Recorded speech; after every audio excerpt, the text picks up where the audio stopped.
மனுஷனை நோக்கி, இதோ ஆண்டவருக்கு பயப்படுவதே ஞானம், பொல்லாப்பை விட்டு விலகுவதே புத்தி என்றார். இந்த கொரோனா நாட்கள் முடிந்த பிறகு சபை ஆரம்பிக்கும் போது படிப்படியான அநேக காரியங்களை நாம் பார்த்து கொண்டே வந்தோம். முதல்ல ரட்சிப்பு என்றால் என்ன என்பதை நாம் பார்த்தோம். அது பரலோகத்தோடு தொடர்புடையது, பரலோகத்தின் ஆசீர்வாதத்துக்கு உரியது அப்படின்னு சொல்லி நம்ம பார்த்தோம். அப்போ பரலோகத்தில் வீற்றிருக்கிற அந்த மேலானவைகளை, கிறிஸ்துவின் வலது பாரசத்தில் இருக்கிற மேலானவைகளை தேடுங்கள் அப்படின்னு சொல்லி பார்த்தோம். அப்போ கிறிஸ்துவின் வலது பாரசத்தில் என்ன இருக்குது அப்படின்னு நாம் பார்க்கும்போது, உங்கள் ஜீவன் கிறிஸ்துவோடு கூட மறைந்து இருக்கிறது அப்படின்னு சொல்லி நம்ம பார்த்தோம்.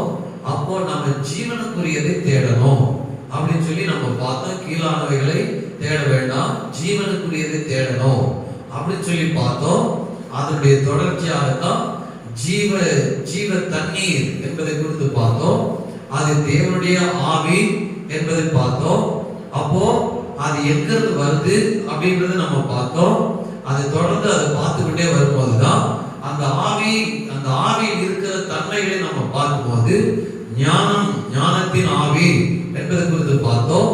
அது பரலோகத்திலிருந்து தேவனுடைய சன்னிதானத்திலிருந்து இங்க வருது அப்படின்னு சொல்லி நம்ம பார்த்தோம். அப்போ இயேசு கிறிஸ்து அங்கு நமக்கு தேவ ஞானம் ஆனார் என்பதை பார்த்து, கிறிஸ்து பிதாவினால் அனுப்பப்பட்டு நமக்கு ஞானத்தை சொல்லும்படிக்கு கிறிஸ்து தேவ ஞானமாய் இங்கு வந்தார் என்று பார்த்தோம்.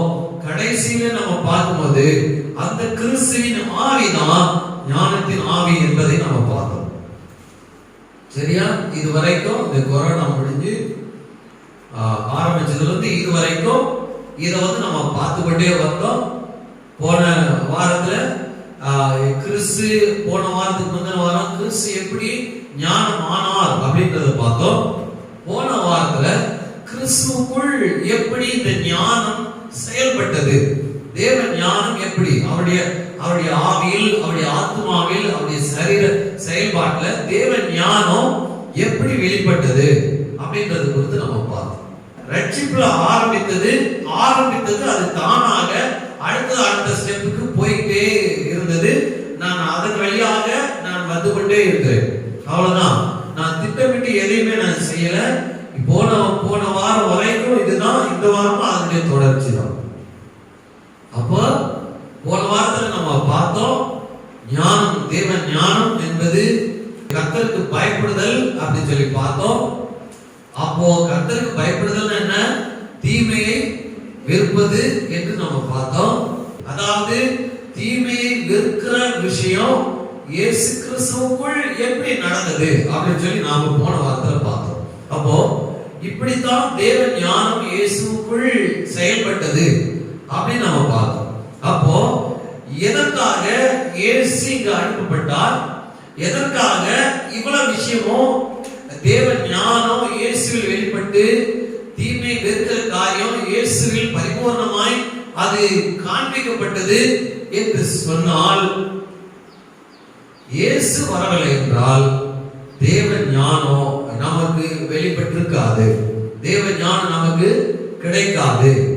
தேவ ஞானம் கிடைக்காததினால்தான், தேவ ஞானத்தை ஆதாம் வெறுத்ததினால்தான் அவன் ஜீவ விருட்சத்தை அவன் கண்டுகொள்ள முடியாமல் போனது. நல்ல நீங்க வேதத்தை வாசிங்கன்னா, இந்த தேவ ஞானம் எது கொண்டு போய் நம்ம விடும் அப்படின்னா ஜீவ விருட்சத்துக்கு கொண்டு போய் விடும். இதெல்லாம் வேதத்துல இருக்கு, நான் வரும் காலத்துல நான் சொல்றேன். அப்ப என்ன அப்படின்னா, போன வாரம் வரைக்கும் தேவ ஞானத்தை குறித்து நாம் வாசித்தோம்.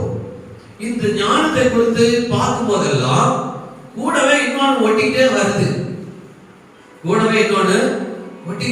அது என்ன அப்படின்றது பார்க்கும்போது அந்த வசனத்துல இருக்கு. வாசிங்க மறுபடியும் யோபு 28:28. மனுஷனை நோக்கி, இதோ ஆண்டவருக்கு பயப்படுவதே ஞானம், பொல்லாப்பை விட்டு விலகுவதே புத்தி என்றார். இப்ப இங்க ஞானத்தோட என்ன கூடவே வருது? புத்தி. சரியா? கர்த்தர் பேசுகிற, கர்த்தர் சொல்லுகிற ஒவ்வொரு வார்த்தையும் அது நேர்த்தியா இருக்கும், கரெக்டா இருக்கும், சரியா பேசுவார். ஆம் என்றும் ஆமேன் என்று மாத்தி மாத்திலாம் யோசிச்சலாம் மாத்தி சொல்லுகிறவர் அல்ல. அப்போ தேவன் ஞானத்தை குறித்து இங்கு சொல்ற இடத்துலயே கூடவே புத்தி அப்படின்னு ஒண்ணு கூட சேர்த்து கர்த்தர் பேசிக்கிட்டே வர்றார். நீதிமொழிகள் புத்தகம் முழுவதும் நீங்க வாசி பாத்தீங்கன்னா ஞானம் அப்படின்னு சொன்னா உடனே புத்தியும் அங்க வந்துடும். அப்படி நிறைய வார்த்தைகள் அங்க சொல்லப்பட்டிருக்கிறது. அப்போ நான் யோசித்தேன், இப்போ நாம இவ்வளவு நேரம் ஞானத்தை குறித்து நம்ம பார்த்துட்டே வந்தோம். அப்ப இந்த ஞானத்துடைய புத்தியும் கூட வருது. அப்போ புத்தினா என்ன, இது எதுக்காக அது கூட வருது அப்படின்னு சொல்லி போன வாரத்துல இந்த யோசனை எனக்கு வந்தது. அப்போ புத்தினா என்னன்னு நமக்கு தெரியணும் அப்படின்னு சொல்லி நான் யோசிக்கும் போது இந்த வசனம் எனக்கு மறுபடியும் வந்தது. என்னன்னா, தேவ ஆண்டவருக்கு பயப்படுவதே ஞானம், பொல்லாப்பை விட்டு விலகுவதே புத்தி. இந்த வசனம் மறுபடியும் வந்தது. அப்போ ஆண்டவருக்கு பயப்படுதல் அப்படின்னா என்ன நம்ம பார்த்தோம். தீமையை வெறுப்பதே கர்த்தருக்கு பயப்படுகிற பயம். இந்த தீமையை வெறுப்பது என்பது நம்முடைய எண்ணங்களில் உண்டாகிற காரியம். நாம ஃபர்ஸ்ட் நாம நன்மையை யோசிக்கிறோமா தீமையை யோசிக்கிறோமா அப்படின்றது நம்மை சார்ந்தது. யோசனைகள் நம்மை சார்ந்தது. இப்போ நாம தீமையை வெறுத்து நன்மையை பற்றி கொள்கிறோம் அப்படின்னா உடனே அந்த இடத்துல புத்தி வேலை செய்ய ஆரம்பிக்கிறது. இது வேதத்துல சொல்லப்பட்டிருக்கிறது.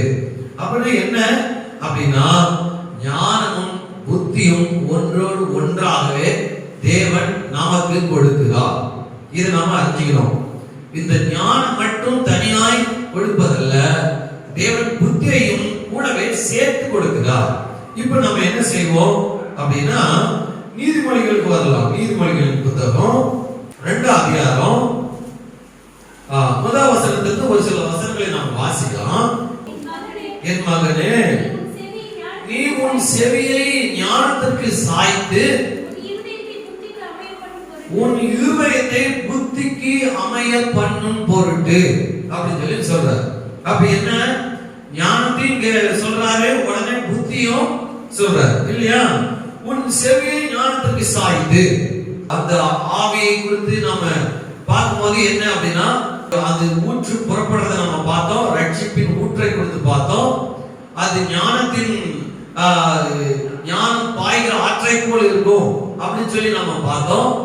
அப்ப என்ன வாசம் அப்படின்னா, நீதிமொழிகள் 4 அதிகாரம் 20 வசனத்துல வாசல்யா, என் மகனே என் வார்த்தைகளை கவனி, என் வசனங்களுக்கு உன் செவியை சாய், அவைகள் உன் கண்களை விட்டு பிரியாதிருப்பதாக, அவைகள் உன் இருதயத்துக்குள்ளே காத்துக்கொள், அவைகளை கண்டுபிடிக்கிறவர்களுக்கு அவைகள் ஜீவனோ, அவர்கள் உடலுக்கெல்லாம் ஆரோக்கியமா அப்படின்னு சொல்லி எல்லாம் சொல்லிட்டு, எல்லா காவலோடும் இருதயத்தை காத்துக்கொள், அதனிடத்திலிருந்து ஜீவ ஊற்று புறப்படும். இதெல்லாம் நாம போன வாரத்துல கடந்த நாட்கள்ல பார்த்தோம். அப்போ ஜீவ ஊற்று புறப்படுவதற்கும் அங்கு வசனத்தை கவனிக்கணும், வசனத்தை வாசிக்கணும், வசனத்தை தியானிக்கணும், வசனத்தை இருதயத்துல வச்சுக்கணும். அப்போ அதை நீ கண்டுபிடிச்சு அது அங்க, ஏன்னா அங்கிருந்தா அந்த வசனம் உள்ள தங்கினாதான் அது ஊற்று புறப்பட செய்யும் அப்படின்றதெல்லாம் நம்ம பார்த்தோம். இங்கேயும் என்ன சொல்லுது அப்படின்னா, நீதிமொழிகள் 2 அதிகாரத்துல, என் மகனே நீ உன் செவியை ஞானத்துக்கு சாய்த்து. இப்போ நம்முடைய செவியை ஞானத்துக்கு சாய்க்க வேண்டும் என்று சொல்கிறது. புதிய ஏற்பாட்டில் பாத்தீங்கன்னா, கேட்கிறதற்கு காதுள்ளவன் கேட்க கடவன் அப்படின்னு சொல்லி சொல்லுது. அப்படின்னா என்ன, நமக்கு காது இல்லையா அப்படின்னு, நமக்கு எல்லாருக்கும் காது இருக்குது. இந்த ஆராதனை நீங்க கலந்து கொள்றீங்க சரியா? ஆனா முடிச்ச பின்னாடி செய்தி எப்படி இருந்துச்சு அப்படின்னு கேட்டா என்ன சொல்வீங்க? இல்லையா? நல்லா இருந்துச்சுப்பீங்க, இல்லைன்னா நல்லா இல்லப்பீங்க. ஒரு சிலர் கொஞ்சம் போய் செய்தி சூப்பரா இருந்துச்சுன்னு சொல்றதுக்கு வாய்ப்பு இருக்குது. அருமையா இருந்துச்சு அப்படின்னு சொல்லி சொல்லுவோம் இல்லையா? ஆனா அடுத்த கேள்வி, அப்படி என்னதான் சொன்னாரு அப்படின்னு கேட்டா நாம என்ன சொல்லுவோம்? மேக்சிமம் நாம என்னன்னு சொல்றதுக்கு வாய்ப்பே இல்லை. அப்படின்னா என்ன அப்படின்னா, உங்க காதுல ஏறலன்னு செய்தி காதுல ஏறலன்னு. இது சொல்றது என்ன அப்படின்னா, உள்ளான மனுஷனுடைய காதை சொல்லுது. இந்த வார்த்தை உங்கள் இருதயத்துக்குள்ள போய் தங்கினாதான் உங்க காது வழியா உள்ள போச்சுன்னு அர்த்தம். நீங்க இந்த வார்த்தை இந்த காதுல கேட்டு இதை விட்டுட்டோம் அப்படின்னா நீங்க கேட்கலன்னு அர்த்தம். உங்க காது இருந்தா கூட இந்த காது இருக்குது, ஆனா நீங்க கேட்கலன்னு அர்த்தம். அப்ப என்ன அப்படின்னா உள்ளான மனுஷனுடைய காதை சொல்லுது. அப்போ இந்த வசனத்தை யார் ஏற்றுக்கொள்றாங்களோ அவங்க தான் காது இருக்கிறவங்க. புரியுதா? இந்த வசனம் யாருக்குள்ள போய் தங்குதோ அவங்க தான் காது இருக்கிறவங்க. வேதம் சொல்றதே அதுதான் சொல்லுது. அப்போ நாம கேட்டுட்டு நாம ஒண்ணும் தெரியல என்னன்னு அது மறந்து போச்சு அப்படின்னா காது இல்லைன்னு அர்த்தம். நீங்க இந்த வசனத்தை அத உங்க காதை இந்த வசனத்துக்கு செவி சாய்த்து இதை கேட்டு ஏற்றுக்கொள்ளல அப்படின்னு அர்த்தம். தெரியுங்களா? நல்லா தெரிஞ்சுக்கணும். நீங்க எந்த அளவுக்கு கர்த்தருடைய வசனத்துக்கு செவியை சாய்க்கிறீர்களோ அந்த அளவுக்கு தான் அந்த வசனம் உங்களுக்கு உள்ள போய் தங்கும். அந்த அளவுக்கு தான் அந்த வசனம் உங்களுக்குள்ள கிரியை நடப்பிக்கும். அந்த அளவுக்கு தான் அந்த வசனம் உங்களுக்குள்ள மாற்றத்தை உண்டாகும், கீழ்ப்படிதலை உண்டாகும். தேவனுக்கு ஏற்றவர்களாய் மாற்றுறது எல்லாமே நீங்க இங்க எவ்வளவு கேட்கிறீங்களோ, எந்த அளவுக்கு உங்களுடைய செவியை சாய்க்கிறீங்களோ அதை பொறுத்து தான் உங்களுடைய வாழ்க்கையே இருக்கும், நடைமுறையே இருக்கும். இங்க இல்ல அப்படின்னா அது மாற்றமே இருக்காது. அப்போ நல்லா தெரிஞ்சுக்கணும். இங்க சொல்லுது, என் மகனே நீ உன் செவியை ஞானத்துக்கு சாய்த்து அப்படின்னு சொல்லி சொல்றாரு. அப்ப ஞானத்துக்கு சாய்த்து உன் இருதயத்தை புத்திக்கு அமைய பண்ணும் பொருட்டு அப்படின்னு சொல்லி சொல்றாரு. அப்போ ஞானம் அப்படின்னு சொல்றாரு, புத்தி அப்படின்னு சொல்லி சொல்றாரு. சரியா? அடுத்தது என்ன சொல்றாரு? நீ என் வார்த்தைகளை ஏற்றுக்கொண்டு என் கட்டளைகளை உன்னிடத்தில் பத்திரப்படுத்து. எப்பவுமே நிறுத்தி நிதானமா வேதத்தை வாசிக்கணும். ஃபர்ஸ்ட் வசனத்துல என்ன வாசம்? ஞானம் அப்படின்னு சொல்லி ஒண்ணு சொல்றாரு. ஓகேவா? அடுத்தது என்ன சொல்றாரு? புத்தி அப்படின்னு சொல்லி ஒண்ணு சொல்றாரு. என் மகனே உன் செவியை ஞானத்திற்கு சாய்த்து உன் இருதயத்தை புத்திக்கு அமைய பண்ணும் பொருட்டு. இருதயம் அப்படின்னு சொல்லி சொல்றாரு. அப்போ இது ரெண்டுமே இருதயத்தை தான் வச்சுக்கோங்க. நான் இதை இப்ப நான் சொல்ல வரல, ஏன்னா இதுக்குள்ள நான் போனேன்னா டீப்பா எடுக்க வேண்டி இருக்கும். நான் அதுக்குள்ள இப்ப போகல, ஆனா ரைட்டா சொல்றேன். ஞானத்துக்கு செவியை சாய்த்து புத்திக்கு உன் இருதயத்தை அமைய பண்ணும் பொருட்டு. அடுத்த வசனம் என்ன சொல்லுது? வார்த்தைகள் அப்படின்னு சொல்லி சொல்றாரு. வார்த்தைகளை ஏற்றுக்கொண்டு கட்டளைகளை உன்னிடத்தில் பத்திரப்படுத்து. புரியுதா? ரெண்டா கட்ட சொல்றாரு. ஓகேவா? அப்போ தேவனுடைய வார்த்தைகளை கேட்கும் போது ஞானம் உண்டாகிறது. அவருடைய கட்டளைகளின்படி அந்த கட்டளைகளை ஏற்றுக்கொள்ளும் போது புத்தி உண்டாகிறது. புரியுதா? அப்போ இது ரெண்டுமே இருதயத்துல தான் இருக்கு. எப்பவுமே வேதம் பெரும்பாலும் நிறைய விஷயங்கள இருதயம் அப்படின்னு சொன்னாவே ஆவியை குறித்து தான் அதிகமா சொல்லும், ஆத்மாவை குறித்து சொல்லும். ஆனா நாம வேதத்தை வாசிக்கும் போது தேவன் நமக்கு அந்த வெளிப்பாடை கொடுக்கும் போது, அந்த அறிவை கொடுக்கும் போது நாம ஆவியை குறித்து சொல்லுதா ஆத்மாவை குறித்து சொல்லுதா அப்படின்னு நம்ம அறிந்து கொள்ள முடியும். இந்த இடத்துல எதை குறித்து சொல்லுது அப்படின்னா ஆவியை குறித்து தான் சொல்லுது. ஏன் அப்படின்னா நாம ஞானத்தின் ஆவியை குறித்து தான் நம்ம பார்த்துட்டே வரோம் இல்லையா? நம்ம பரத்திலிருந்து வருகிற ஞானமோ அப்படின்னு பார்த்தோம் இல்லையா? ஒரே ஊற்றில் இருந்து தண்ணீர் சுரக்கும் அப்படின்னு பார்த்தோம். அப்போ பரத்திலிருந்து வருகிற ஞானம் என்ன? பரத்திலிருந்து வருகிற ஆவி, அது தேவனுடைய ஆவி, அதுதான் நம்ம பார்த்தோம். அப்போ அந்த ஆவியில தான் ஞானம் அப்படின்றத நம்ம பார்த்துட்டே வந்தோம். இப்ப இந்த ஞானம்ன்றது கூடவே அந்த புத்தியும் கூடவே வருது அப்படின்னா அந்த ஆவியில புத்தியும் கூடவே வருது. கர்த்தர் வெறும் ஞானத்தை மட்டும் வைக்கல, புத்தியும் அதுக்குள்ளேயே வச்சிருக்கிறாரு. வேத வசனம் அதான் சொல்லுது. அப்போ ஆவியில ஞானம் இருக்குது, புத்தி இருக்கு. 2 தீமோத்தேயு 1:7 வசனம் வாசிங்க.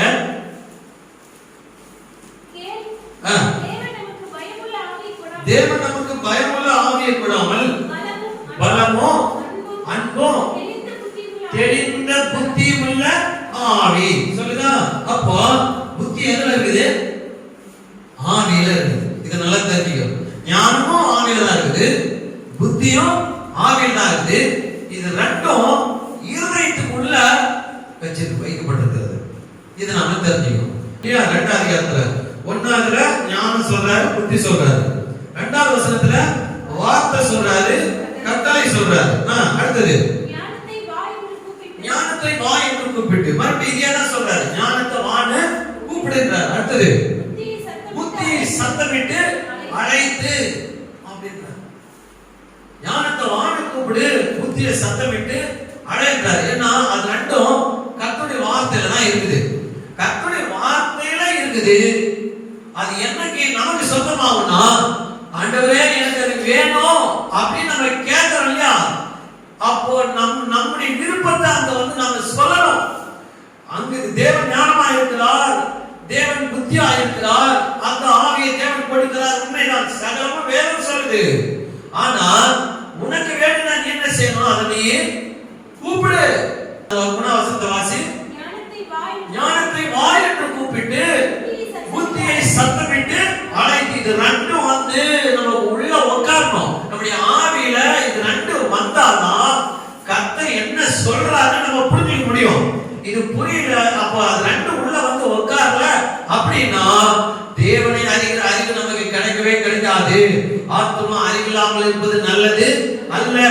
அப்போ ஆத்மாவுக்கு அறிவு வரணும்னா இந்த ஞானமும் புத்தியும் ஆவியில வந்தாதான் ஆத்மால அறிவே வரும்.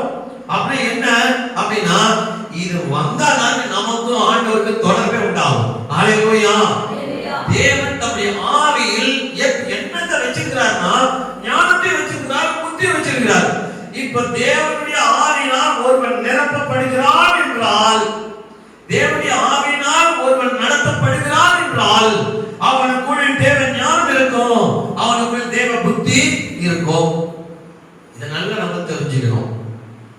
அப்போ நம்ம வரோம், கேட்கலாம், போறோம், அப்படி ரைட்டு, நம்ம தேவைக்கு ஆண்டவர் வந்தா போதும். ஏதோ ஒண்ணு அப்படி வீடு கட்டும் போது ஆண்டவர் உதவி செய்யணும், பிள்ளைங்களை ஸ்கூல்ல சேர்க்கும் உதவி செய்யணும், இதெல்லாம் காப்பாத்தாது. நல்லா தெரிஞ்சுக்காங்க.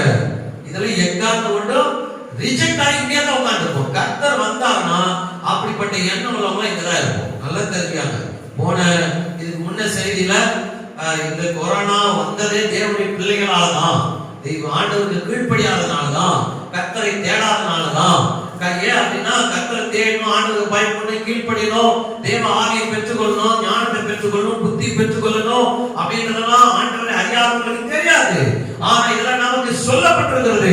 இதெல்லாம் சொல்லப்பட்டோம். இதன் மேல வாஞ்சை இல்லாம, இதன் மேல தாகம் இல்லாம, இதை பெற்றுக்கொண்டு எண்ணம் இல்லாம, இதற்காக வாழாம நாம இருக்கும்போது கர்த்தர் யாரை தண்டிப்பார்? யாரை தண்டிப்பாரு? அறியாத அவங்களே தண்டிப்பாரு. நம்மளதான் ஃபர்ஸ்ட் கர்த்தர் தண்டிப்பார்.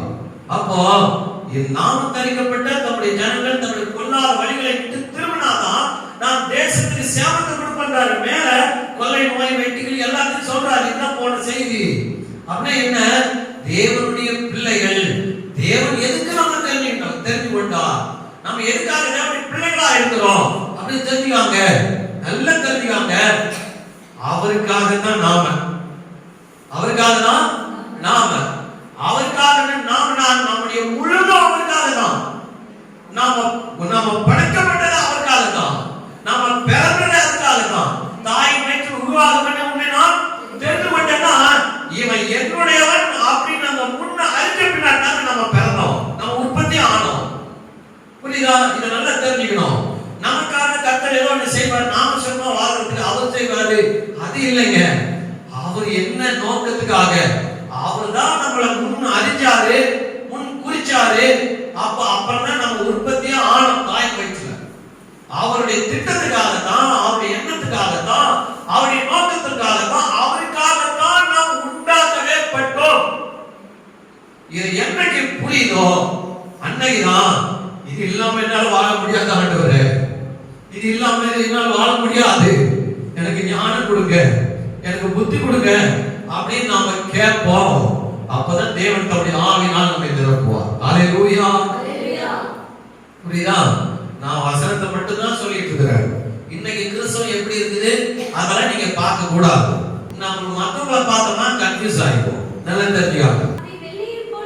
அதை வெள்ளியை போல் நாடி புதையலை தேடுகிறது போல தேடு. அங்கே வெள்ளி அப்படின்னு எழுதிக்கலாம், இங்க புதையல்னு எழுதிக்கலாம். சரி, அடுத்தது அப்பொழுது கர்த்தருக்கு பயப்படுதல் இன்னதென்று நீ உணர்ந்து தேவனை அறியும் அறிவை கண்டடைவாய். இப்போ என்ன அப்படின்னா, இது ஞானம், இது புத்தி, இதெல்லாம் வரும்போதுதான் தேவை. அப்போ இது ரெண்டும் என்ன கொண்டு வரும் அப்படின்னா தேவ பயத்தை கொண்டு வரும். சரி, இப்போ கர்த்தர் என்ன அப்படின்னா இத வச்சு நீங்க இங்க இருந்து வார்த்தைகள் அப்படின்னு இருக்குது, இங்க கட்டளைகள் அப்படின்னு இருக்குது. வார்த்தை அப்படிங்கும் போது நாம கேட்கிறோம் இல்லையா? நம்ம வார்த்தைகள்ன்றது நம்ம கேட்டு நாம ஏற்றுக்கொள்றோம், அதோடய அங்க நிற்கும். ஆனா அந்த கட்டளைன்றது என்ன ஆகும்? நீ கேட்கறது மட்டும் இல்ல, உன்னுடைய சரீரத்துல இந்த செயல்பாடும் உண்டாகணும் அப்படின்னு கர்த்தர் சொல்லுகிறார். புரியுதா? அப்படின்னு என்ன? கர்த்தருடைய வார்த்தையை கேட்பது மட்டும் அல்ல, அந்த செயல்பாடு உனக்குள்ள உண்டாகணும் அப்படின்றதுக்கு தான் கர்த்தர் புத்தி என்ற ஒன்றை வைத்திருக்கிறார். தேவனுடைய கட்டளைகளின்படி நடப்பதற்குரிய காரியத்தை சொல்வதுதான் புத்தி. புரியுதா? அதனாலதான் அங்க சொல்லுது வாசல்யா, யோபு 28 வாசல் என்னது? ஆண்டவருக்கு பயப்படுவதே ஞானம், பொல்லாப்பை விட்டு விலகுவதே அப்படிங்குது. அது விலகுறதுன்னா என்ன? செயல்பாடு. பொல்லாப்பை விட்டு விலகுவதே அப்படின்னா போய் சொல்லாதுப்பா, அந்த வசனம் சொல்லுது. இது நாம தெரிஞ்சுக்கிட்டோம் வார்த்தை மூலமா. நம்ம இந்த வசனம் என்ன உள்ள வந்து உள்ள தங்கிச்சு. ஓகேவா? இப்ப போய் சொல்லாதுப்பாயாக இது நமக்கு தெரியுது. ஆனா யாராவது வரும்போது ஏங்க இப்படிதான் பண்ணீங்களா அப்படிங்கும் போது இல்லைங்க அப்படின்னு போய் சொல்றோம்ல, அங்க என்ன ஆகுதுன்னா நாம திட்டுவோம் அடிக்கடி. என்ன திட்டுவோம்? புத்தி இருந்தா திட்டுறோமா இல்லையா? அப்படின்னு என்ன அப்படின்னா உள்ள வார்த்தை இருக்குது, ஆனா உன் சரீரம் செயல்படல. அந்த வார்த்தையின்படி உன் சரீரத்தை செயல்படுத்த உன்னால முடியல. பவுல் சொல்றாரு, போதிக்கிற நான் தானே ஆகாதவன் நான் போய்விடாதபடிக்கு என் சரீரத்தை ஒடுக்கி. இந்த வசனம் என்ன சொல்லுதோ அதை நான் மீறதே இல்ல. என் கண்ணை ஒப்பு கொடுக்கிறேன், என்னுடைய கையை ஒப்பு கொடுக்கிறேன், என்னுடைய கால்களை ஒப்பு கொடுக்கிறேன், என் பார்வையை ஒப்பு கொடுக்கிறேன், என் வாயை ஒப்பு கொடுக்கிறேன். இந்த அவைகள் எல்லாம் இந்த வார்த்தை என்ன சொல்லுதோ அதுக்கு அப்படியே கீழ்ப்படியறதுக்கு என்ன நான் அர்ப்பணிக்கிறேன் அப்படின்னு பவுல் சொல்றாரு. ஹல்லேலூயா! இது நடந்தாதான் நம்ம புத்தியா நடக்க முடியும். புத்தி என்பது நடக்கையை சார்ந்தது. அப்போ நாம வார்த்தைகளை கேட்கிறோம், தேவன் தான் ஞானம் நமக்கு தெரியுது, இயேசு ஞானம் தெரியுது, இவ்வளவு எல்லாமே பார்த்துட்டே வந்துட்டோம், எல்லாம் ரைட்டு. ஆனா கேட்டுட்டு அடுத்த நிமிஷமே போனா போய் சொல்றோம், அடுத்த நிமிஷமே மாத்தி பேசுறோம், அடுத்த நிமிஷமே ஏமாத்துறோம், அடுத்த நிமிஷமே கெட்ட வார்த்தை பேசுறோம். எதனால அப்படின்னா இந்த புத்தி என்பது என்னன்னு நமக்கு தெரியல. அந்த கட்டளைகளின்படி நடக்கணும்ன்ற அந்த இது நமக்கு இல்ல. ஆக மொத்தம் தேவ ஆவி என்பவர் உனக்கு வந்து இதெல்லாம் தெரிஞ்சுக்காப்பா அண்ணன் செய்யாத தப்புன்னு அப்படியே இருந்துக்கா அப்படின்னு விடுறவர்கள் இல்ல. புரியுதா? அப்போ தேவனுடைய ஆவியில ஞானமும் இருக்குது, புத்தியும் இருக்குது. ஞானம் என்பது வார்த்தைகளை கேட்டு உள்ளே நாம ஏற்றுக்கொண்டு வார்த்தைகளை உள்ள காத்துக்கொள்றது. புரியுதா? இந்த வார்த்தை கேட்கும் போது இது வரும். ஆனா புத்தி என்பது உள்ள இருக்கிற வார்த்தைப்படி நம்முடைய சரீரத்தை செயல்படுத்த வைப்பது, அதற்கு கீழ்ப்படிவது. அதனால சொன்னார் பழைய பாடல நீ வாசினா சங்கீதம் 1 சங்கீதம் என்ன சொல்லுது? இரவு பகலும் ஒரு வேளை தியானமா இருக்கிற மனுஷன் பாக்கியவான். நீ நைட்டா பகலா படிப்பா தியானம் பண்ணுப்பா அப்படின்னு அங்க சொல்லும். நீ புதிய பாடல வந்தா ஒருவன் என்னில் அன்பா இருந்தால் என் வசனத்தை கை கொள்வான் அப்படின்னு அதை செயல்படுத்தணும். அப்பதான் வந்துட்டு அது முழுமையாகும் இல்லையா? ஒரு வீடு கட்டணும்னு நினைக்கிறோமா இல்லையா? என்ன செய்யறோம்? உடனே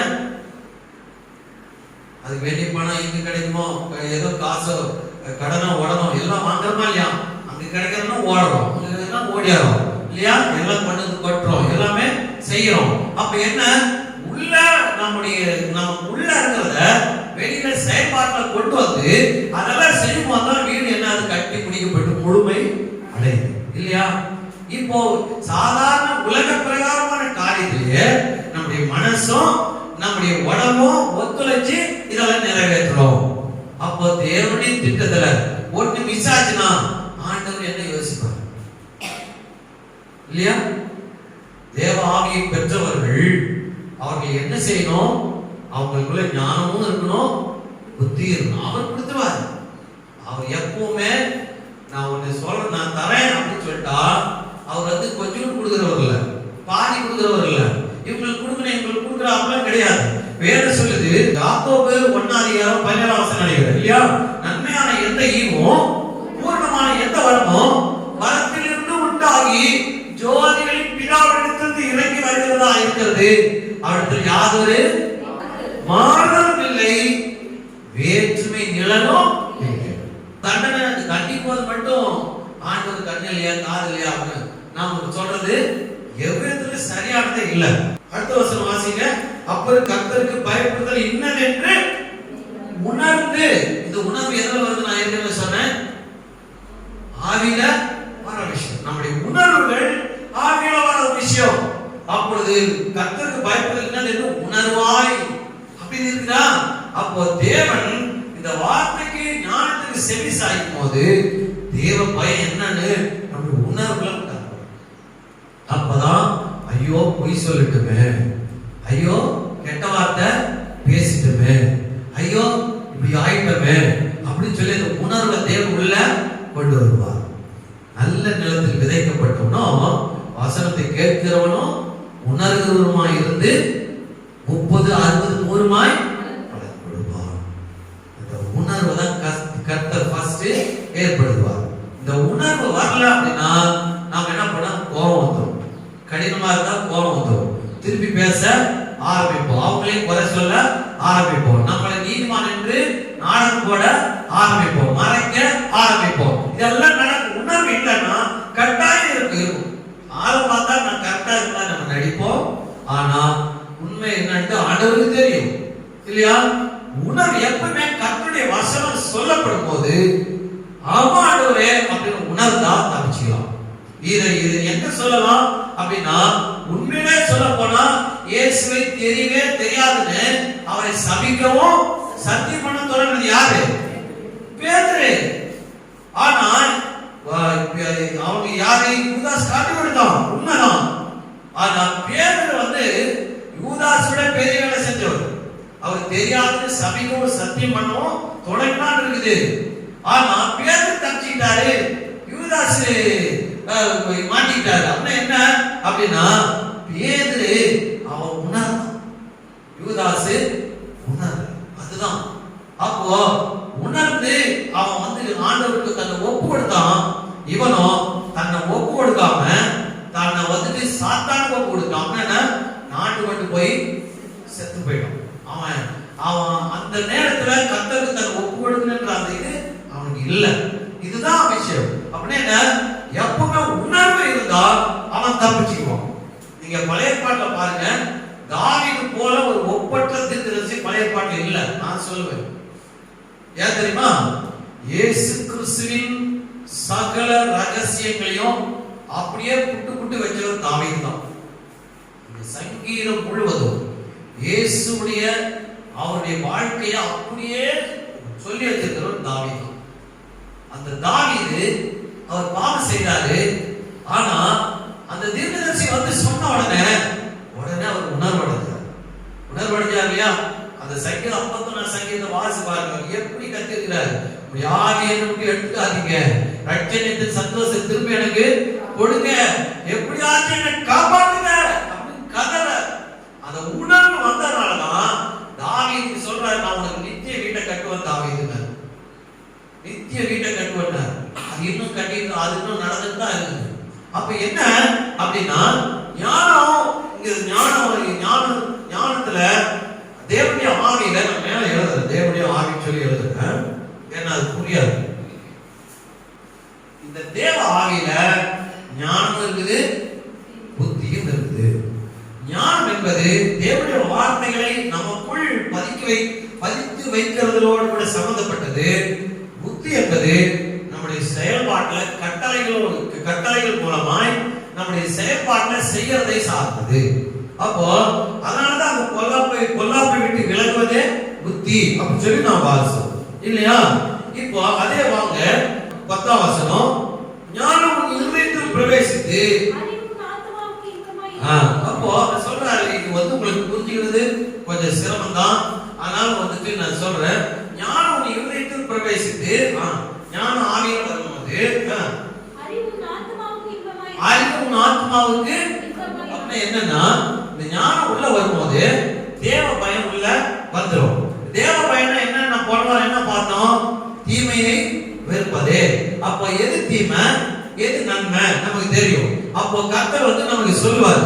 அப்போ ஒவ்வொன்றும் பொய் எடுத்துக்காங்க பொய் பேசுதல் தீமை.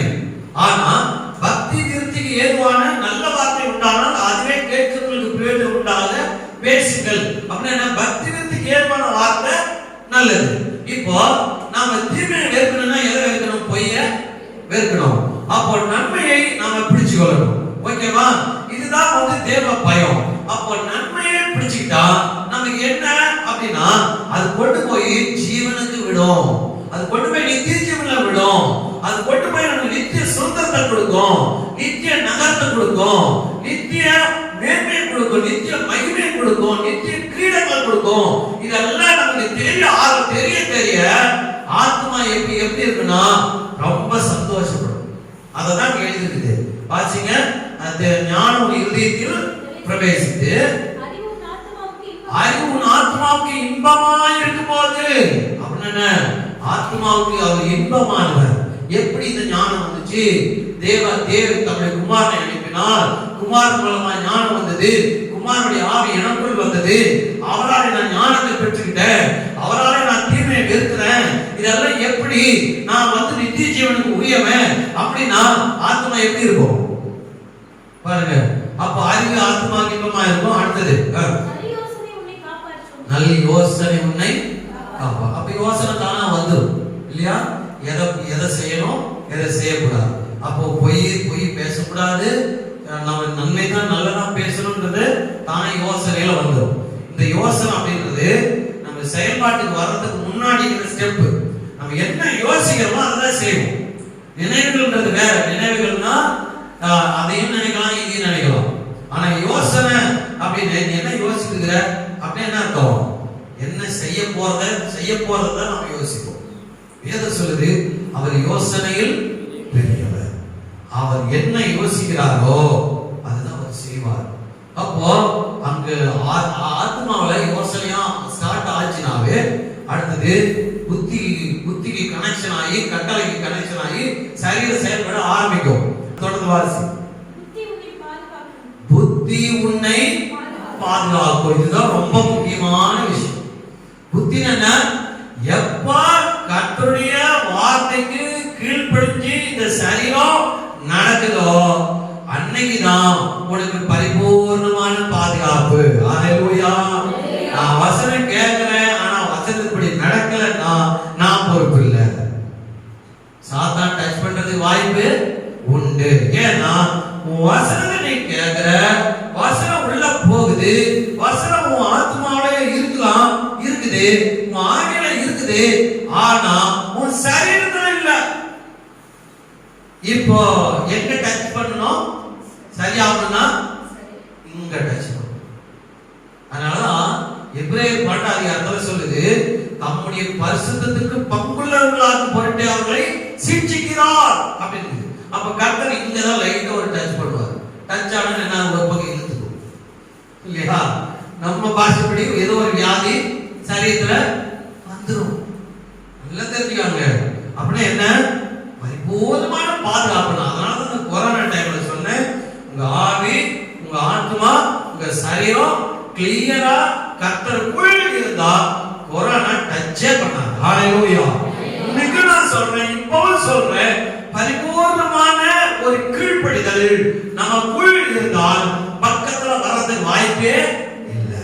வசனம் சொல்லுது, தேவனால் பிறந்தவன் தன்னை காக்கிறான், பொல்லாங்கு நானே தொடான்.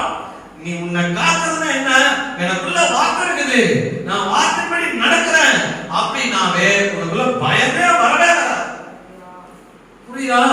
ஏன் அப்படின்னா வசனம் சொல்லுது பொல்லாங்கன் அவனை தொடவே முடியாது. யோபுவை தொட முடிச்சா? என் தாசனா யோபின் மேல் கவனம் வைத்தாயோ கேட்டாரு. அப்ப அவன் சொல்றான், என்னால தொட முடியல ஆண்டவரே, ஏன்னா நீங்க அவனை சுத்தி வேலி அடைச்சு வச்சிருக்கீங்க. ஹல்லேலூயா. கர்த்தர் உத்தரவு கொடுத்தாங்க வேலைக்கு ஆகும். போரானாங்க அண்ணனே அப்பாவே வந்தா கூட கர்த்தருக்குள் நாம் கரெக்டா இருந்தோமானால் நம்ம டச் பண்றதுக்கு எதுக்குமே வாய்ப்பே இதான். ஒருவேளை நம்ம டச் பண்ணிருச்சு அப்படின்னா எங்க ஒண்ணு ஃபால்ட் நம்மகிட்ட தான் அது நாம புரிஞ்சுக்கணும். அப்ப என்ன கரெக்டா ஆண்டவரோட ஒப்பு கொடுத்தோம்னா நம்மகிட்ட சொல்லியிருந்தாங்க வியாதியே வரும். நமக்கு தெரியாம வரதுக்கு வாய்ப்பே இல்லை. கர்த்தர் சொல்லுவார், மகனே செய் சொல்லி பார்ப்பார். செய்யாதப்பதான் மகனே ஜாக்கிரதையா இருப்பார். அப்படின்னாலும் முடிஞ்சு போச்சு. அடுத்தது ஏதோ ஒண்ணு வருது அப்படின்னா நாம அப்பவே ஃபர்ஸ்ட் தட்டும் போதே அவர்கிட்ட சேர்ந்துக்கணும். அதுதான் ஒரு சரியான காரியம். இல்லைன்னா அவர் தலையில கொட்டி கொண்டாந்து சேர்த்து விட்டுருவாரு. அது வேற கணக்கு. ஆனாலும் சொல்றேன் நான், அப்போ புத்தி உன்னை பாதுகாக்கும். எங்க பாதுகாக்கும் அப்படின்னு அடுத்து பார்த்து சொல்லுது, அதனால் நீ துன்மார்க்கனுடைய வழிக்கும் மாறுபாடு பேசுகிற மனுஷனுக்கும் அந்த வழிகளில் நடக்க நீதி நெறிகளை விட்டு தீமை செய்ய மகிழ்ந்து துன்மார்க்கனுடைய மாறுபாடுகளில் கைகூறுவர்களுக்கும் மாறுபாடான பாதைகளில் கோணலான வழிகளில் நடக்கிறவர்களுக்கு நீ தப்பு வைக்கப்படுவாய். அப்படின்னா என்ன? இந்த உலகத்தால நீ கரைபடாம இந்த கேடுகிட்ட உலகத்துல தான் இருக்கு. பாவம் நிறைஞ்ச உலகத்துல, பொய் நிறைஞ்ச உலகத்துல, ஃப்ராட் நிறைஞ்ச உலகத்துல இத்தனை இருந்து நாம தான் வாழ்ந்துட்டு இருக்கிறோம். ஆனா இந்த ஞானமும் புத்தியும் சரீர செய்கை கரெக்டா இருந்ததுன்னா அந்த ஆபத்திலிருந்து, அந்த பாவத்திலிருந்து, அந்த சாபத்திலிருந்து, அந்த உலகத்தின் கரைகளில் இருந்து தேவன் நம்மை தப்பிழித்து பாதுகாப்பார்.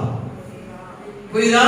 அப்படி இல்ல அப்படின்னா நாம உலகத்தோட ஒத்த வேஷம் தரிச்சிட்டு இருந்தோம் அப்படின்னா கொரோனா வந்தாலும் எந்த வந்தாலும் நம்மளை சேர்த்து வாங்கிட்டே போயிடும். தெரியும்? இதுதான் வசனம் தான் சொல்லுது. அப்போ நம்ம தப்பிக்கப்படணும்னா புத்தி வேணும். கர்த்தருடைய விருப்பம் என்ன? ரட்சிப்பு என்ன தெரியுங்களா? நம்ம ரட்சித்து கொண்டு போய் உயர்ந்த அடைக்கலத்துல சேஃபா உட்கார வைக்கணும். அது வரைக்கும் ரட்சிப்பு இருக்குது. கர்த்தர் நீங்க பாவத்தை மட்டும் விடுதலை கொடுத்துட்டு ரைட்டு நீ உங்க இஷ்டத்துக்கு வாழ்ந்துட்டு மறுபடியும் திரும்ப கன்சோரிக்கு போன குருடனா நீ வாழ்ந்துட்டு சொல்றதுக்கு இல்ல. உன்னை இங்க பாவத்துக்கு விடுதலை ஆக்குனார்னா உன்னை கடைசி வரைக்கும் உயர்ந்த அடைக்கல வரைக்கும் உன்னை கொண்டு போய் உட்கார வைக்கணும். அப்படின்னா என்ன? உனக்கு வார்த்தை சொல்றது மட்டும் இல்ல, உன் சரீரத்தை கீழ்ப்படி வச்ச ஆகணும். அப்பதான் உன்னை கொண்டு போய் சேஃபா உட்கார வைக்க முடியும். இந்த பொறுப்பு அவருக்கு உண்டு. நமக்கு இருக்குதா இல்லையோ? அவருக்கு கட்டாயம் உண்டு. அதனாலதான் ஆவியானவர் வாக்கு கிடங்காத பெருமூச்சுகளோடு வேண்டுதல் செய்யறாரு. பிதாவின் குமாரன் பரிந்து பேசுறாரு. நமக்கு இல்லாத அக்கறை அவங்களுக்கு இருக்குதுங்க. ஹல்லேலூயா. எத்தனை நாளைக்கு நினைச்சு நம்ம ஆண்டவருக்கு பிரியமில்லாமல் பேசியிருப்போம். எத்தனை நாள் ஆண்டவருக்கு பிரியமில்லாமல் நடந்திருப்போம். அன்னைக்கெல்லாம் குமாரன் நமக்காக பரிந்து பேசினார். அன்னைக்கெல்லாம் பரிசுத்த ஆவியானவர் வாக்கு கிடங்காத பெருமூச்சுகளோடு வேண்டுதல் செய்தார். எதுக்காக? இவன் கீழ்ப்படியில சரித்தின் செயல்படி நடக்கல, அவனை எப்படியாச்சும் நடக்க பண்ணுவேன் அப்படின்னு தான் அவர் செய்தார். தம்முடைய பரிசுத்தத்தின் பங்குல மாறணும். பரிசுத்தமா இருந்தால் அவங்க போகவே முடியும், அவருடைய ரீச் ஆகவே முடியும். அதனாலதான் அவர் கடைசியில் தச்சும் அடிச்சும் நம்மளை சரி பண்றார். வசனம் சொல்லுது, கர்த்தர் எவனை சிச்சிக்கிறாரோ அவன் பாக்கியவான். ஹல்லேலூயா. ஏன்னா அவன் குற்றத்துக்கு அவருக்கு விருப்பம். அவனுக்கு குற்றத்துக்கு விருப்பம் இல்லாதனாலதான் எப்படியாச்சும் சிச்சித்து இந்த சரீரம் தானே கீழ்படியில ரைட்டு. இப்போ நீதியை சரி கட்டுறோம் பாருங்க. சரீரம் ஒரு போடு போட்டா என்ன ஆகுது? சரியா போச்சா? ரைட். நீ வந்து சேரு, கழுவி சுத்தமாகிட்டு வந்து சேரு, அப்படி சேர்த்துக்கோ. அவ்வளவுதான். இதுதான் நடக்குது. நீதிமானுக்கும் பூமியில சரி கட்டப்படுமே. இங்க சரி கட்டலன்னா உலகத்தோடு நாம் ஒன்னா நித்திய ஆகிக்கு போயிடுங்க. புரியுதா? கர்த்தர் செய்யறது அவங்க எவ்வளவு நல்லவர். நாம் நினைக்கிறோம் கர்த்தர் வியாதி கொடுத்தாரு அப்படின்னு. வியாதி யாரா இருக்குது? அவங்க எல்லாம் பாக்கியப்பட்டு. ஏன்னா அவங்கதான் மனம் திரும்புவார்கள், அவங்கதான் கீழ்ப்படிவதற்கு தங்களை ஒப்பு கொடுப்பார்கள். ஏன்னா தேவனுடைய திட்டம் அங்கதான் இருக்குது. இப்போ அது வந்து நம்ம வாசி இல்லையா, தொடர்ந்து அதே 3ஆம் அதிகாரம் வாங்க, அங்க சொல்லுது பாருங்க 12ஆம் வசனம்.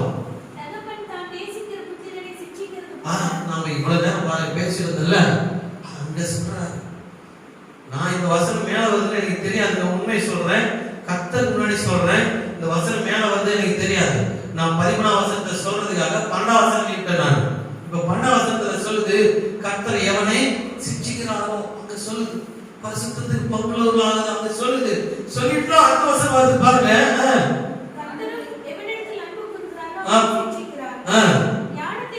ஞானத்தை கண்டடைகிற மனுஷனும் புத்தியை சம்பாதிக்கிற மனுஷனும் பாக்கியவான்கள். நீ ஞானத்தை சம்பாதிக்கிறது நல்லதுதான், புத்தியை நீ சம்பாதிக்கணும். அப்படின்னா என்ன, நீ வார்த்தை கேட்கறது மட்டும் இல்ல, நீ வசனத்தின்படியும் நடக்கணும். இது ரெண்டும் செஞ்சாதான் நீ பாக்கியவான். வசனம் சொல்லுது. தொடர்ந்து வாசி. ரைட். இதெல்லாம் நான் இது போன 2-3 வாரத்துக்கு நான் சொல்லிட்டேன். ஒரு வர்த்தகம் இருக்குது, ஒரு வியாபாரம் இருக்குது, ஞானத்தை சம்பாதிக்கணும், புத்தியை சம்பாதிக்கணும் அப்படின்னு அது சொல்லுது. சரியா? அது சொல்லிட்டு நான் பாருங்க 17 வாசி. அதின் வழிகள் இனிதான வழிகள்.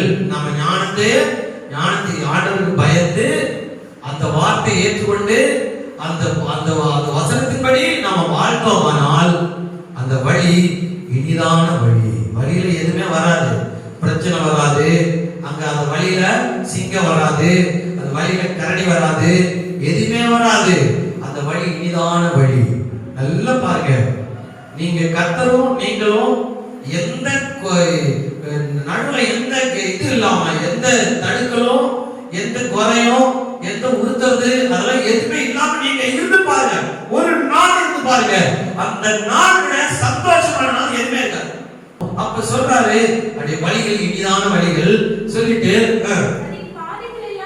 அதே பாதைகள் எல்லாம் சமாதானம். இந்த வார்த்தை கேட்கறதுக்கு இனிப்பா இருக்குங்க, தேனை போல தித்திப்பானது அவருடைய வசனம். வாசிங்க அடுத்தது. அது தன்னை அடைந்தவர்களுக்கு ஜீவ விருட்சம். இங்கதான் கர்த்தர் விடுதலைய முடிச்சு வைக்கிறார். அது தன்னை அடைந்தவர்களுக்கு ஜீவ விருட்சம். ஓகேவா? இது என்னது, எங்க கொண்டு போய் விடுது? ஓகேயா? போன வாரத்துல என்ன பார்த்தோம்? நன்மை தீமை அறியத்தக்க விருட்சம். நன்மை தீமை மட்டும் எழுதுறீங்க, இடம் இல்லாதனால. புரியுதா? கர்த்தர் சாப்பிட சொன்ன கனி எது? இந்த கனிய, ஜீவ விருட்சத்தின் கனிய. நீ சாப்பிடாத சொன்னது எந்த கனியா? இந்த கனி. நம்ம சாப்பிட்டது நன்மை தீமை அறிந்த கனியை சாப்பிட்டதுனால அவன் தீமைக்கு அடிமையா போயிட்டான். புரியுதா? இப்ப தீமைக்கு அடிமையா போயிட்டான். கர்த்தர் வந்து கேட்கிறாரு, ஆதாமே நீ எங்க இருக்கிற கேட்கிறாரு. அட நான் ஒழிச்சிட்டு இருக்கிறான் அப்படின்றான். நான் சாப்பிடக்கூடாதுன்னு சொன்ன கனி நீ சாப்பிட்டியா கேட்டாரா இல்லையா? நம்ம உடனே அந்த அம்மாவை சொல்லிட்டாரு, அது வேற, அது விட்டுறலாம், அது இப்ப பேச வேணாம்.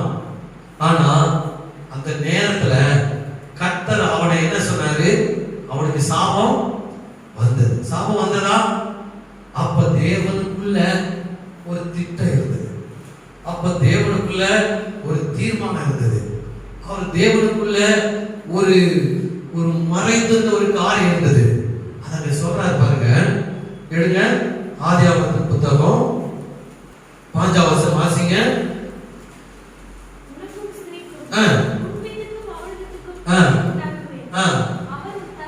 அவர் உன் தலையை நசுக்குவார். தெரியுதா? நான் என்ன சொல்ல வர தெரியுதா உங்களுக்கு? அவன் என்னைக்கு இந்த கனியை சாப்பிட்டு அப்போ அவன் விழுந்துட்டானோ அப்ப தேவன் தன்னுடைய திட்டத்தை சொல்றாரு. அவர் உன் தலையை, ஏசாமியை சொல்றாரு, கிறிஸ்துவ சொல்றாரு பிதா. அப்போ அவர் உன் தலையை நசுக்குவார்னா என்ன? இந்த ஜீவ விருட்சத்துக்கு போவாதானே நீ தடை பண்ணிட்ட, இந்த ஜீவ விருட்சத்துக்கு போவாதானே தடை பண்ணிட்ட. நான் மறுபடியும் அவனை ஜீவ விருட்சத்துக்கு நான் கொண்டு வருவேன், என்னுடைய குமாரனை அனுப்பி இதை நான் செய்வேன் அப்படின்னு சொல்றாரு. ஹல்லேலூயா. குமாரனாகிய இயேசு கிறிஸ்து வந்தார், குமாரனாகிய இயேசு கிறிஸ்து ஜீவனை காட்டினார். குமாரனாகிய இயேசு கிறிஸ்து மரித்தார், உயிரோடு எழுந்தார், தனக்குள் ஜீவன் இருக்கிறது என்பதை காட்டினார். அந்த ஜீவ ஆவிதான் நமக்குள் கொடுக்கப்பட்டது. அந்த ஆவிக்குள்ள தான் ஞானமும் புத்தி இருக்குது. இது கடைசியில நம்ம கொண்டு போய் எங்க போய் விடுது? ஜீவ விருட்சத்துக்கு கொண்டு போய் விடுது. ஹalleluya. புரியுதா புரியலையா? எவ்வளவு பெரிய விஷயம்.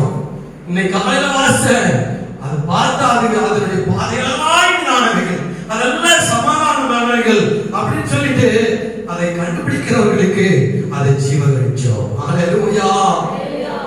புரியுதா? இவன் இந்த ஜீவ விருட்சத்தை விட்டுட்டான். அதனாலதான் அவனை எப்படி ஜீவ விருட்சத்துக்கு கொண்டு வரணும் அப்படின்னு தேவன் பிளான் போட்டாரு. தன்னுடைய குமாரனை அனுப்பினான். குமாரனை அனுப்பி அவனை விசுவாசி, அந்த வார்த்தையை விசுவாசி. அதிலே வார்த்தை இருந்தது, அந்த வார்த்தை தான் இறங்கி வந்தது. இந்த வார்த்தை விசுவாசி. அவர் மரித்து உயிரோடு எழுந்தார், அவருக்குள் ஜீவன் இருந்தது. அந்த ஜீவ வார்த்தை தான் நான் சொல்றோம். அந்த ஜீவன் அங்கதான் இருக்குது. அந்த நீ விசுவாசி, அந்த ஆவி உன்னை கொண்டு போய் ஜீவன் விருட்சத்துக்கு விடும். புரியுதா? இப்ப எங்க இருக்கிறோம் நாம? தேவ ஆவியை பெற்று ஒருவன் ஞானத்தினாலும் புத்தியினாலும் தன்னை அவன் காத்துக்கொள்வானால் அவனுக்கு ஜீவ விருட்சம். சொல்றாரு, ஜெயம் கொள்ளுகிறவன் எவனோ அவனுக்கு பரதேசி மத்தியில் இருக்கிற ஜீவ விருட்சத்தை புசிக்க கொடுப்பே. புரியுதா? எவ்வளவு விஷயத்தை ஆவியில வச்சிருக்கிறாரு தேவன். ஞானத்துல வச்சிருக்கிறாரு, புத்தியில வச்சிருக்கிறாரு. எல்லாம் தெரியல. ஞானமே அதனால என்னங்க, புத்தினா பொல்லாங்கட்டல இருந்தா என்னங்க அப்படின்னு நம்ம சர்வசாதாரணமா நினைக்கிறோம். ஆனா தேவன் அங்க வச்சிருக்கிறாரு, ஜீவ விருட்சத்தை வச்சிருக்கிறார். புரியுதா? அதுதான் நம்ம வாசம். தேவன் ஆவியில ஞானம் உண்டு, அந்த ஆவியில புத்தி உண்டு. அதுதான் நான் சொல்றேன். அப்போ என்ன அப்படின்னா, தேவனுடைய ஞானம் வார்த்தையாய் பேசுவது மட்டும் அல்ல, தேவனுடைய ஆவியில் உள்ள புத்தி நம்மை செயல்பட வைக்கும். ஹalleluya. எடுப்போம். கிடைச்ச ஒரு வசனத்தை வாசிச்சு படிக்கலாம். 1 கொரிந்தியர் 12 அதிகாரம். இந்த 12 அதிகாரத்துல என்ன சொல்றாரு அப்படின்னா, ஆவிக்குரிய வரங்களை குறித்து சொல்றாரு. சரியா? இந்த 12 அதிகாரம் முழுவதும் ஆவிக்குரிய வரங்களை குறித்து சொல்றாரு. அப்போ என்ன அப்படின்னா, இதுல முதல் வசனம் என்ன சொல்றாரு? அன்பே சகோதரரே, ஆவிக்குரிய வரங்களை குறித்து நீங்கள் அறியாததற்கு எனக்கு மனதில்லை சொல்றாரு. சரியா? அடுத்து 3ஆம் வசனம் பாருங்க. ஆதலால் தேவனுடைய ஆவியினால் பேசுகிற எவனோ இயேசுவை சபிக்கப்பட்டவர் என்று சொல்ல மாட்டான் என்றும், பரிசுத்த ஆவியினாலே என்று இயேசுவை கர்த்தர் என்று ஒருவனும் சொல்லக்கூடாது என்று உங்களுக்கு தெரிவிக்கிறேன். அப்படின்னா என்ன அப்படின்னா, அதை இன்னொரு நாளைக்கு சொல்றேன். இன்னைக்கு சுருக்கமா சொல்றேன். நீ பேசுறத விட தேவ ஆவியினால தான் பேசணும். ஹalleluya. உன்னுடைய வார்த்தை தேவ ஆவியினால தான் பேசணும். ஏன்னா தேவ ஆவி என்ன செய்வார்? தீமையை வெறுத்து நன்மையை உனக்கு காட்டுவாரு. நீ நல்ல பேச்சு பேசணும். உன்னுடைய பார்வை கரெக்டா இருக்கணும். உன் எண்ணம் கரெக்டா இருக்கணும். இதைத்தான் தேவாவி சொல்றாரு. தேவாவி என்னைக்கும் பாவம் செய்யவே சொல்லவே மாட்டார். அப்படின்னா என்ன? அப்ப தேவ ஆவியினால் நாம இயக்கப்படணும். அதுக்குதான் வரோம். புரியுதா? ஒருவனுக்கு ஞானத்துக்கு போதிக்க வசனம், அறிவு உணர்த்து வசனம் இல்லையா? இதெல்லாம் எதுக்கு? ஞானத்துக்கு உணர்த்து வசனம் ஞானத்தை சொன்னாதான் புரியும். தேவ ஆவி தேவ ஞானத்துக்காக போதிக்கும். அப்போ தேவ ஆவினாலே நாம இயக்கப்படுவதற்காகத்தான் தேவன் இந்த ஞானத்துக்கு தேவ ஆவியை கொடுத்தார். அந்த ஆவியில ஞானமும் புத்தி இருக்குது. இப்ப 2ஆம் வசனம் வாசிங்க. நீங்கள் அஞ்ஞானிகளாய் இருந்த போது ஏவப்பட்டபடியே, அஞ்ஞானிகளாய் ஆண்டவர் அறியாத போது இங்க தேவ ஆவி சொல்லுது. சரியா? நடுவுல ஒரு வசனம் சொல்லுது, நீங்கள் அஞ்ஞானிகளாய் இருந்த போது ஏவப்பட்டபடி. அப்படின்னா அப்போ உங்களை ஒண்ணு ஏறிச்சு, ஒரு ஆவி ஏறிச்சு அப்படின்னு சொல்லுது. பிசாசு அந்த காலத்துல ஆவி சொல்லுது. அப்போ தேவாவி என்ன செய்யும்? தேவாவி வெறும் வார்த்தை மட்டும் பேசாதீங்க. நீ கீழ்ப்படி சகோதரனே, நீ கீழ்ப்படி மகனே, உன்னை ஏவும். ஹalleluya. அதுதான் புத்தி, அதுதான் புத்தி. கட்டளை நீ கை கொள்ளணும். அப்படின்னு சொல்லி அந்த தேவ ஆவி நம்மளை உந்தி தள்ளும், நம்மளை ஏவும், நம்மளை கீழ்ப்படிய பண்ணும். அதுதான் சொல்லுது தேவனுடைய வார்த்தை வல்லமையுள்ளது, ஜீவன் உள்ளது. ஜீவன் உள்ளதுன்னா என்ன தெரியுமா? உயிரோட இருந்தாங்க நடமாடுவான், உயிரோட இருந்தா செயல்படுவான், உயிர் இல்லாதவன் செயல்பட மாட்டான். தேவனுடைய ஆவி ஜீவன் உள்ளதா இல்லையா? ஜீவன் உள்ளதுன்னா கர்த்தருடைய வசனத்தின்படி நாம நடக்கணும். அப்பதான் நமக்குள்ள ஜீவன் உள்ளதாய் ஆவி இருக்குதுன்னு அர்த்தம். புரியுதா? எவ்வளவு விஷயம் நான் சொல்லி இருக்கிறேன். அப்போ இந்த ஞானம்ன்றது கர்த்தருடைய வார்த்தைகளை உள்ள வைக்கிறதுக்கு மட்டும் இல்ல, இந்த வார்த்தைப்படி நடப்பதற்காக தான் இந்த புத்தி என்பது இருக்கிறது. அதனால நீ போகும் இடமெல்லாம் நீ புத்திமானாய் நடந்து கொள்வாய் அப்படின்னு நீதிமொழிகளை பார்த்தீங்கன்னா சொல்லுது. யோசுவா கீழே விழுந்து அழுதுட்டு இருக்கிறாரு, மோசே செத்து போயிட்டாரு. என்ன நீ இப்படி இருக்கிற? நீ எழுந்து, நீ போகும் இடமெல்லாம் நீ புத்திமானா நடந்துன்னா என் வார்த்தை கட்டளை காத்துக்கொள் அப்படின்றாரு. மோசே என்ன கொடுத்தா அப்படியே தலை, ஆனா நீ செய்ய வேண்டியது ஒண்ணு என்ன? என் வசனத்தை செவிசா, இப்படி பிரமாணத்தை விட்டு விலகாத, நீ புத்திமானா நீ நடப்ப அப்படின்றார். எல்லாம் இதுல தாங்க இருக்குது, ஞானம் புத்தி. புரியுதா?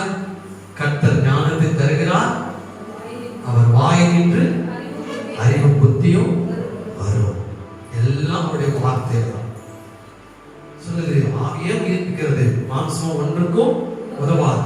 நான் சொல்லுகிற வசனங்கள் ஆவியாயும் ஜீவனாயும் இருக்குதா இல்லையா? இருக்குதா இல்லையா? ஹalleluya, ஹalleluya. கர்த்தர் நம்மை ஆசீர்வதிப்பாராக. அவருக்கே மகிமை உண்டாகட்டும்.